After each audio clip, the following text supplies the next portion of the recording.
खुलुमबाय। आं दिनै JSP Advice 365 चेनेलनि जोहै मोनसे गोनां आपडेट नोंथांमोननिसिम लाबोनो नागिरदों।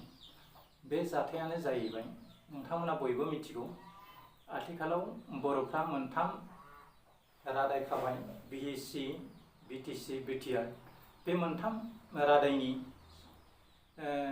नैथि रादाय बादियै BTC मुंनि मोनसे गावखुंथाय गोहो थानाय मोनसे जों काउन्सिल मोनदों। बे काउन्सिलनि जोहै बर'फ्रा गोबां बिथिङाव जौगानाय फैदोंमोन आरो बेनि जोहै बर'फ्रा गावनि राव हारिमु सोदोमस्रि सोरगिदिं बिथिंखौ रैखाथि खालामनायनि मोनसे बेंखनथाय मोनदोंमोन। बेनो जाबाय सिक्स सिडिउल काउन्सिल।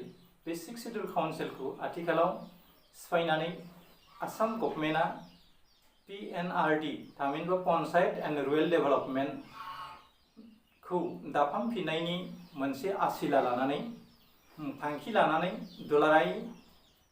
दुलाराय आसामनि ब्लकफोरखौ दाफामनायनि हाबाफारिखौ लागासिनो दं आरो बावैनो बेनि दाफामनायनि हाबाफारिखौ जाफुंसार खालामनो थाखाय BTC आवबो आसाम गभर्नमेन्टनि जोहै थामहिनबा आसाम गभर्नमेन्टनि पन्चायत एन्ड रुरेल डेभेलपमेन्ट डिपार्टमेन्टनि जोहै BTC नि प्रिन्सिपाल सेक्रेटारिनिसिम बे खोथाखौ मिथिहोनाय लाइजामा जोंनि नोजोराव गोलैदों। आथिखालाव ससियेल मिडियायाव बे लाइजामा गोसारगासिनो दङ। थांनाय दाननि 30 खालार खालिनो बे नटिफिकेसना बा गभर्नमेन्टनि लाइजामा ओंखारदोंमोन आरो बे जाय लाइजामखौ लानानै आथिखालाव बर'फोरनि गेजेराव जाबादि दान्थे बिदान्थे आरो बेनि सायाव माखासे जोंनि बर'नि दैदेनगिरिफ्रा जाबादि दान्थे बिदान्थे थामहिनबा बिनि सायाव आसाम सरकारखौ सावरायनांगौन बिनि रोखा सावरायनायखौ नुनो मोनाखै।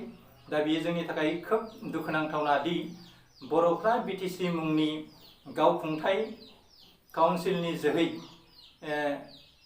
गावहानो बिजिरनो हानाय खुंनो हानाय पावार थासेयावबो दिनै थोंजों सिक्स सिडिउल काउन्सिलखौ आसाम सरकारा सिक्स सिडिउलनि एक बादियै आसाम सरकारा जोंनि BTC नि माखासे डिपार्टमेन्टफ्राव आखाइ होनो हाया। नाथाय खोब दुखुनांथावना खोथा, बिथांमोना जर जबस्तियै BTC खौ माबोरै जेनेरेल काउन्सिल खालामनो हायो बिनि सायाव आथिखालाव गोख्रों नोजोर होगासिनो दङ आरो बर'फोरनि खौसेथिखौ माबोरै सिफायनानै थेर बेथेर खालामनो हायो बेखौ नोजोरथि बोनानै आथिखालाव बे चिरां आरो क'क्राझाराव गार्जेन मिनिस्टार हिसाबै UG ब्रह्मखौ हारदों आरो तामुलपुर आरो बाक्सायाव पीयुष हाजरिकाखौ हरनाय जाथाया जोंनि थाखाय खोब दुखुनांथावना। मानोना बे पन्चायत एन्ड रुरेल डेभेलपमेन्ट डिपार्टमेन्टखौ थोंजोङै जोंनि BTC आव थारैनो गायसनमारगोन नामा आरो गायसनोब्ला जोंहा मा खहा जानो हागौ बिनि सायाव गोख्रों नायबिजिरथाय होदों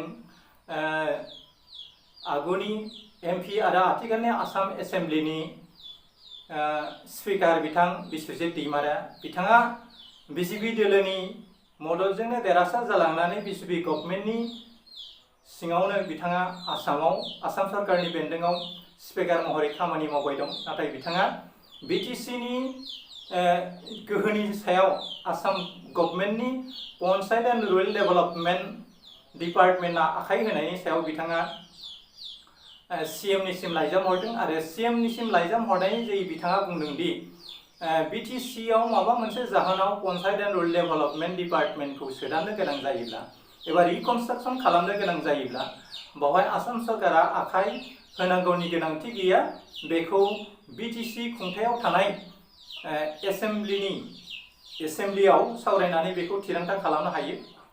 दा बिथाङा बे पन्चायत एन्ड रुरेल डेभेलपमेन्ट डिपार्टमेन्टआ BTC नि माखासे ब्लकफोरखौ रिकनस्ट्राक्सन खालामफिननो नाजानायनि सायाव बिथाङा अजद खालामदों।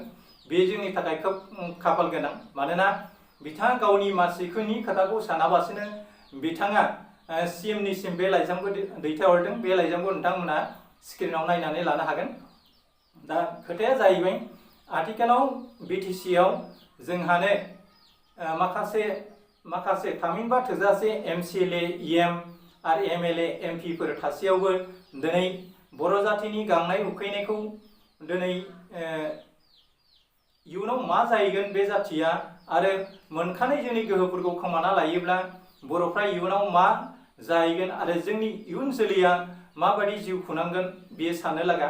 जों मिथिगौ बिटिआर मुंनि जि एग्रिमेन्ट 2020नि भारत संबिजितनि मोनबो संबिजितनि गान्थि बादियै गनायजानाय मोनसे रादाय नङा, बेयो मोनसे एग्रिमेन्टबोल'। बेनि जोहै जोंनि बिटिसिनि पावार एन्ड फांसनफ्रा रैखाथि जाया। दा बेनिखायनो खोब दुखुनांथाव खोथा दि बिटिसिआ बुंनो थाङोब्ला मोनसे सेपारेट स्टेटआनो, बेहा गावहानो खुंनो हानाय गावनिनो बेन्दोङाव थानाय सिमानि गेजेराव गावनि आंखाल आरो जेंनाफोरखौ बोस्रांना लानो हानाय गोहो दङ। बे गोहो थासेयावबो दिनै बे गोहोखौ सिफायनानै आसाम गभर्नमेन्टआ थोंजोङै जोंनि बिटिसिखौ सालायनो नाजाबाय थानायखौ जों नुनो मोन्दों आरो बे बिथिङाव जोंनि माखासे दैदेनगिरिफ्रा बोबा जानानै थाबाय थानायखौ जों नुनो मोन्दों। माखासे दैदेनगिरिफ्रा गावनि दान बान्था आरो गावनि पावार पलिटिक्सखौल' लानानै आथिखालाव नामावल' बर' जातिखौ सिबिबाय थानायखौ जों नुनो मोन्दों। बे बिथिङाव बर'नि मैखोम दैदेनगिरि बिथां दावराव देख्रेब नार्जारियाबो गासै दोलोनि सुबुंफोरखौ गाव गावनि मासि एबा पावार पलिटिक्सखौ गेलेयाबासिनो जाति जौगानायनि खामानियाव बयबो खौसे जालायनानै बे पन्चायत एन्ड रुरेल डेभेलपमेन्ट डिपार्टमेन्टखौ रिकनस्ट्राक्सन खालामनो नाजानायखौ जोंनि बिटिसिआव होबथानांगौ आरो बियो जोंनि बिटिसिआव मोनखानाय पावारफोराव बेफोरो गोहोआ दंखायो आरो बे गोहोखौ सिफायनानै थोंजोङै आसाम गभर्नमेन्टआ पन्चायत एन्ड रुरेल डेभेलपमेन्ट डिपार्टमेन्टनि जोहै आसामजों लोगोसे बिटिसिनि माखासे ब्लकफोरखौ रिकनस्ट्राक्सन खालामनो नाजानाया जोंनि थाखाय गनायथावना नङा। जों मिथिगौ भारतआव बुंनो थाङोब्ला भारतआव जोंनि मोनदांनायाव बा जों मोनथिनायाव एमपि इलेक्सन जायो, एमएलए इलेक्सन जायो आरो पन्चायत इलेक्सन जायो।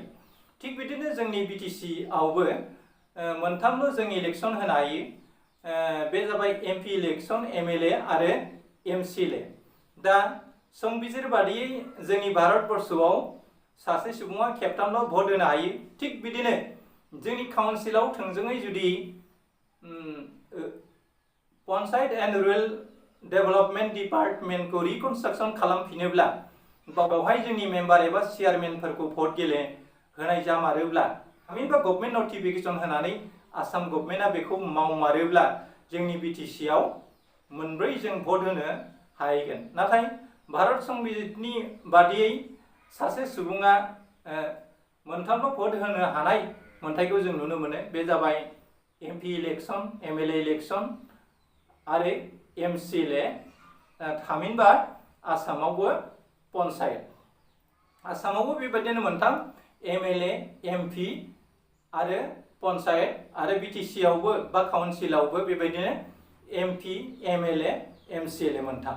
दा थारैनो जुदि पिसिडिसिआ पन्चायत लेभेलनि बादि जुदि जोंनि मेम्बार चेयारमेनफोरखौ भट गेलेनानै सायख'योब्ला जोंनियाव मोनब्रै जागोन। होमब्ला काउन्सिलाव माबोरै मोनब्रै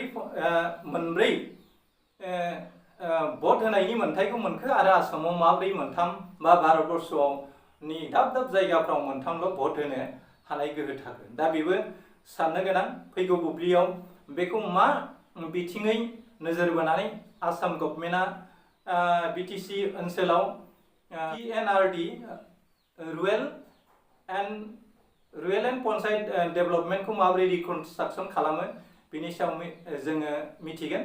बेखौ जों नेनानै थानांगोन। थारैनो बियो जामारोब्ला जोंनि बिटिसिआ 6 सिडिउल काउन्सिला गैला होननानै जों मिथिगोन। मानोना 6 सिडिउल काउन्सिलाव आसाम गभर्नमेन्टआ आखाइ होनो हाया, बेयो आयेन खान्थियै रोखा। दा बेखौनो नोजोर बोनानै जोंनि मैखोम दैदेनगिरि, मोनसे समनि बिपिएफनिफ्राय देरहालांनानै एमपि खेबले खेबले एमपि जालांनाय बिस्वजित दैमारिया बिजेपिनि सुबुं जानानै आसामनि स्पिकार जासेयावबो बिथाङा बे बिथिंखौ अपोज खालामदों आरो बे बिथिंखौ नोजोर बोनो थाखाय बिथाङा बिटिसिनि चिफ प्रमद बर' आरो गबिन्द बसुमतारीमोनखौ बिथाङा नोजोर बोहोनो थाखाय, दिथा लानो थाखाय बिथाङा खेबले खेबले बै समाव खावलायबोदों होननानैबो जों ससियेल मिडियानि गेजेरजों जों मिथिनो मोन्दों। दा बिनि सायाव जों गोख्रों नोजोर बोनांगोन। नोंगौ बिटिसिआ दा बुंनो थाङोब्ला काउन्सिलब्लाबो बेहा हम आरो फाइनेन्सल' डिपार्टमेन्ट गैया, बेयो गुबैयै बियो मोनसे सेपारेट स्टेट बादियानो।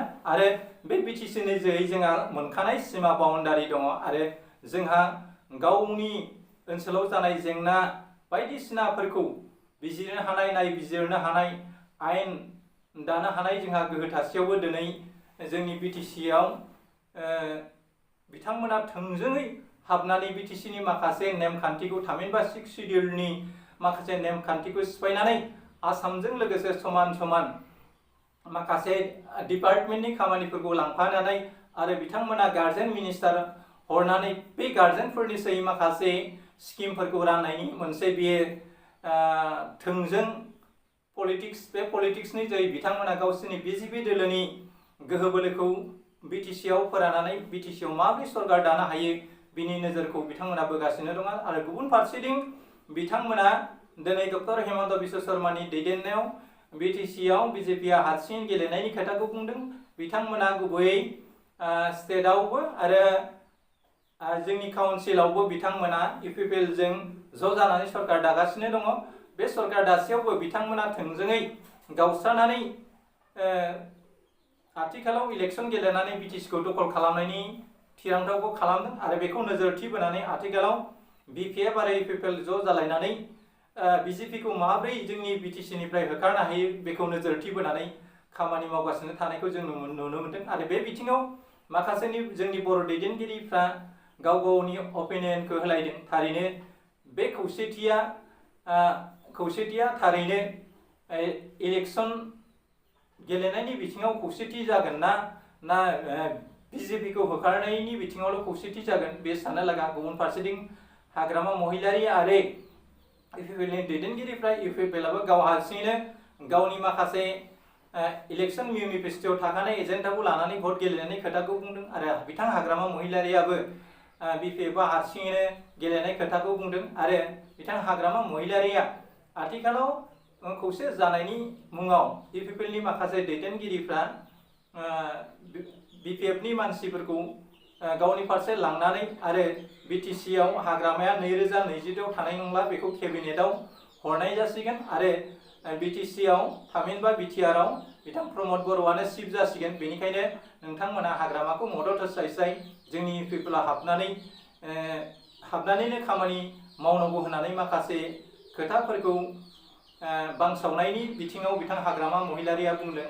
खुगायाव मुसे आरो खामानियाव मोनसे होननानै इउपिपिएल दोलोखौ बिथाङा इनडाइरेक्टलि सोंगारिनायखौ जों ससियेल मिडियानि गेजेरजों नुनो मोन्दों। थारैनो खौसे जानो हायोब्ला जों मोजां, नाथाय खौसेनि मुङाव जोङो गावनि गादिनि थाखायल' खामानि मावोब्ला जोंहा इयुनाव गिनो लागा। आरो जोङो खालि गावनि गादिनि थाखायल' खामानि मावब्ला जानाय नङा, जोंनि इयुन जोलैनि थाखाय थामहिनबा बिटिसिजों मोनखानाय माखासे पावारफोरखौ जों जाहाथे मोजां रोखोमै लाखिलांनो हायो, इयुनाव आरो सेपारेट स्टेट जायोब्ला जोङो बेनिखौ आरो साबसिनै खुंलांबावनो हायो, बेखौ मोजाङै जोथोन लानानै खामानि मावलाङोब्ला जों मोनसे बुब्लियाव बर'नि थामोनथा राव हारिमुखौ जों गोख्रों भाबै लाखिलांनो हागोन। बेनिखायनो जिखि जाया हान्जायानो जा, बेरेखा हान्जायानो जा, रुलिं हान्जानि मानसियानो जा, थोंजों बे 6 सिडिउल काउन्सिलनि रिकनस्ट्राक्सन थामहिनबा पन्चायत एन्ड रुरेल डेभेलपमेन्ट डिपार्टमेन्टनि जोहै बिटिसिनि माखासे ब्लकफोरखौ दाफामनो नागिरनायखौ हेंथा खालामनांगौ आरो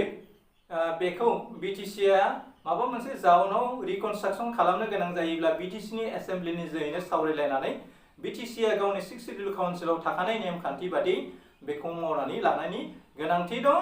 दा बेनि थाखाय गोबां दैदेनगिरिया बे बिथिङाव नोजोरथि बोनानै खामानि मावाब्ला जोङो 6 सिडिउलनि माखासे प्रभिजनफोरखौ खोमाना लानो गोनां जागोन। दा बेनिखायनो बे बुब्लियाव जों सांग्रां जानानै खामानि मावोब्ला आसाम गभर्नमेन्टनि बे जोंनि फारसे जि नासयनाय खान्थि लानानै बिथांमोना बे खिन्थानाय पन्चायत एन्ड रुरेल डेभेलपमेन्ट डिपार्टमेन्टखौ बिटिसिनि ब्लकफोरखौबो दाफामनानै एखेलोगै खामानि मावलांनायनि थिरांथा लानायनि सायाव जों अजद होनांगौ। आरो बे बिथिङाव दुलाराय बर' फरायसा आफाद आरो गुबुन गुबुन NGO आरो पलिटिकेल पार्टिनि लिडारफ्रा बे बिथिङाव जुदि थोंजोङै हेंथा खालामाब्ला जों गोबां बिथिङाव गावखौनो खहा खालामना लानाय जागोन, लोगोसे हारिनि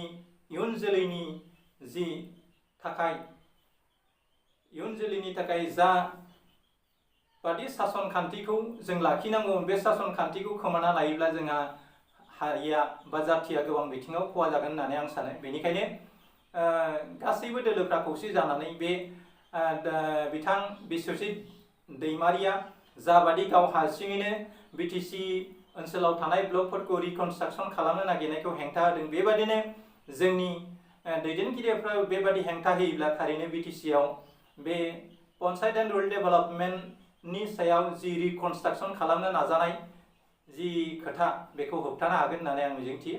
जोबथा गुलियाव नोंथांमोननिसिम फिन आंनि अननाय आरो सिबिनायखौ हरनानै आं दिनैनि कन्टेन्टखौ बेखिनियावनो फोजोबनो नाजानाय जाबाय। एसेनोसै, गोजोन्थों, खुलुमबाय, जय बर' हारिनि, जय बर' हारिनि।